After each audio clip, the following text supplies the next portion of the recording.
Olá! Hoje a gente vai mergulhar fundo no coração pulsante das nossas vidas, as cidades. Sabe, de arranha-céus gigantescos a bairros cheios de vida, o que, no fim das contas, faz uma cidade funcionar de verdade.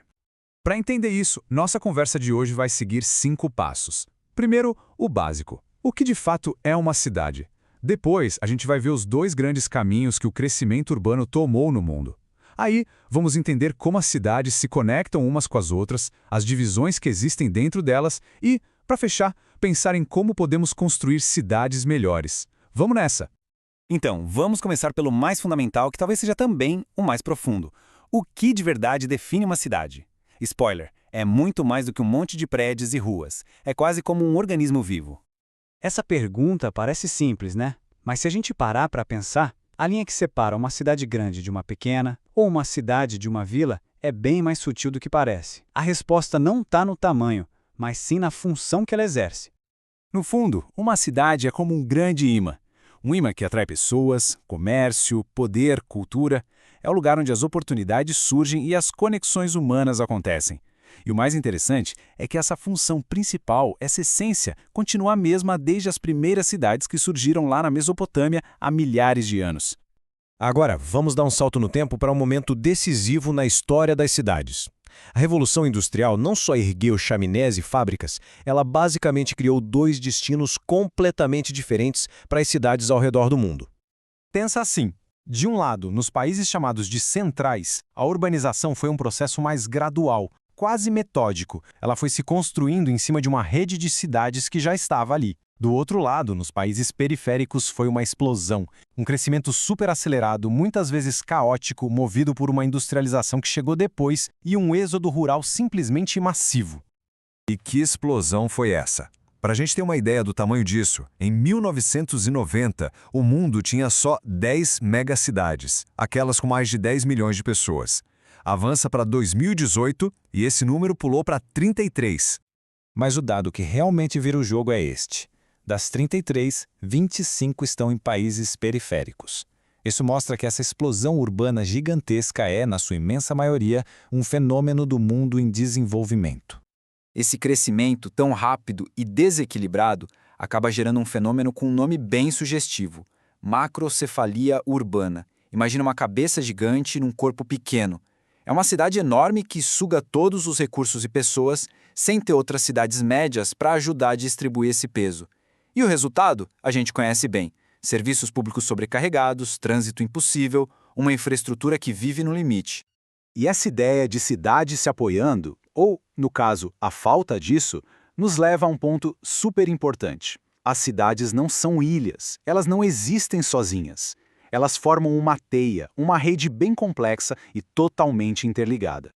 É o que a gente chama de rede urbana. É como se fosse um sistema circulatório, sabe? Onde o sangue são os fluxos de pessoas, de mercadorias, de grana, que conectam tudo. Cada cidade tem seu papel, sua importância, sua influência, e todas, no fim, dependem umas das outras para a coisa toda funcionar.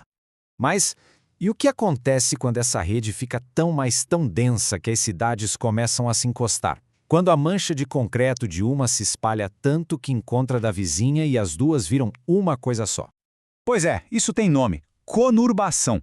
É aquele momento em que as fronteiras entre os municípios se tornam praticamente invisíveis no dia a dia. É quando dá para morar numa cidade e trabalhar na outra, simplesmente atravessando a rua sem nem perceber que se cruzou uma linha administrativa no mapa. Só que se a gente olhar para dentro dessas cidades, nem tudo é conexão. Muitas vezes, o que a gente encontra são muros. Alguns visíveis, de concreto, e outros invisíveis, que dividem o espaço e, claro, as pessoas.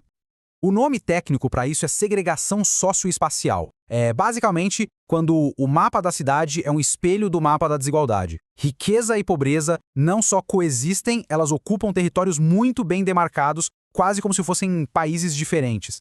E as consequências disso são brutais. Significa que o acesso à moradia de qualidade, a saneamento, a um bom hospital não é igual para todo mundo. Significa que as populações mais pobres perdem horas e horas no transporte. A pobreza fica isolada nas periferias, o que só aumenta as tensões sociais e, infelizmente, muitas vezes leva ao aumento da violência.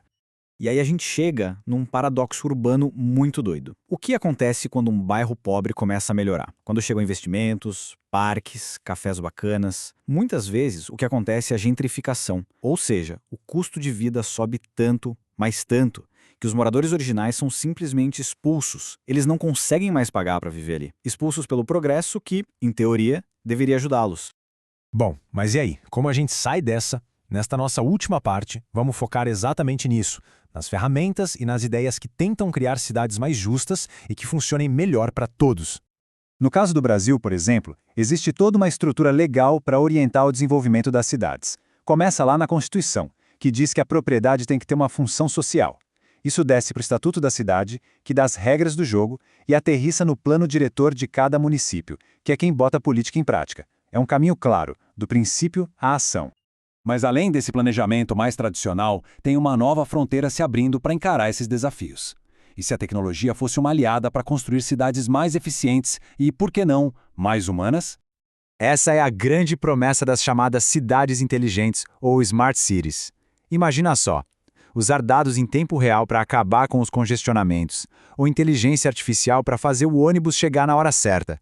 Estamos falando de facilitar o uso de carros elétricos, de melhorar a segurança com um monitoramento mais eficaz e, claro, de usar a tecnologia para gerenciar melhor nossos recursos e promover a sustentabilidade. No fundo, tudo isso nos leva a uma ideia muito poderosa, que está nessa citação, a ideia do direito à cidade. Se a cidade é construída por todos nós, coletivamente, então todos nós deveríamos ter o direito de usá-la, de ocupá-la e de aproveitá-la de forma justa e igualitária. Isso muda a nossa perspectiva. Quem mora na cidade não é só um habitante, é um criador ativo desse espaço. E isso nos deixa com uma pergunta final, uma provocação para a gente levar para casa e continuar pensando. Se a cidade é feita por todo mundo que vive nela, quem então tem o poder de decidir qual vai ser o futuro dela? Fica aí a reflexão.